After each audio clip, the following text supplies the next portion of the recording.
নমস্কার বন্ধুরা, আমি রণদীপ। আজ আমি আপনাদেরকে দেখাবো রানাঘাটের একটি সুন্দর বনেদি বাড়ি। বাড়িটির নাম দেবভবন, তবে এলাকার লোকের কাছে এটি সিংহবাড়ি নামেই বেশি পরিচিত। মূল রাস্তার একদম উপরেই বাঁদিকে পড়বে এই বাড়িটি।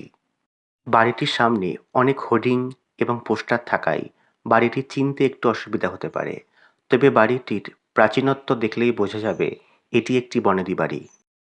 বাড়ির সদর দরজার ডানদিকে মার্বেল ফলকে লেখা আছে বাড়ির নাম। এবার আমরা সদর দরজা দিয়ে বাড়ির ভিতরে প্রবেশ করব। বাড়িটির সদর দরজা খোলাই ছিল, তাই একদম বাধাহীনভাবেই বাড়ির ভিতরে প্রবেশ করলাম।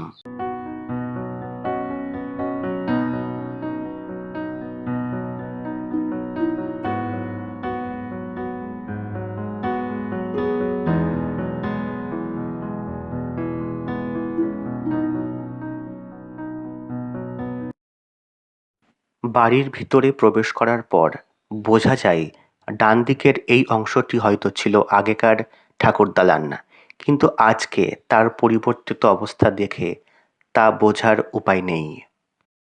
এই সিংহবাড়িতে দুর্গাপুজো বহুদিন যাবৎ বন্ধ হয়ে গেছে, আর এই কারণেই হয়তো ঠাকুরদালানটিকে বদলে ফেলা হয়েছে। এবার আমরা বাড়ির ভিতরের অংশটুকুকে একবার দেখে নেব। উত্তর, দক্ষিণ, পূর্ব, পশ্চিম এই চারটি দিকেই বাড়িটির মহল তৈরি করা হয়েছিল। বাড়িটি দোতলা এবং সামনের দিকে খুব সুন্দর পিলার রয়েছে, আর পিলারের উপর রয়েছে আর্চ বা অর্ধেক আর্চের খুব সুন্দর কারুকার্য করা জানালা। গোলাকার পিলারগুলির গোড়াতে এবং তার মাথাতেও খুব সুন্দর কারুকার্য করা হয়েছে, তবে তা বর্তমানে অনেকটাই নষ্ট হয়ে গেছে। ভিতর মহলের উঠোন থেকে উপরের দিকে তাকালে ঠিক এই রকম ভিউ পাওয়া যায়।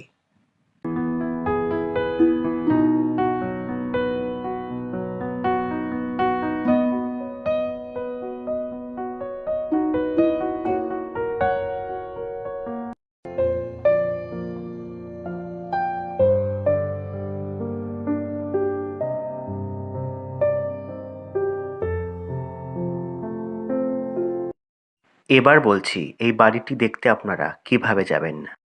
রানাঘাট বিশ্বাসপাড়া মোড় থেকে ছোট বাজারের দিকে যাওয়ার সময় সিপিআইএম পার্টি অফিসের উল্টো দিকে পড়বে এই দেবভবন বা সিংহবাড়িটি। বাড়িটি মূল রাস্তার একদম বাঁদিকে অবস্থিত। রাস্তা থেকেই বাড়িটিকে পরিষ্কার দেখা যাবে। যাই হোক বন্ধুরা, ভিডিওটি দেখার জন্য ধন্যবাদ। আজ এইটুকুই। নমস্কার।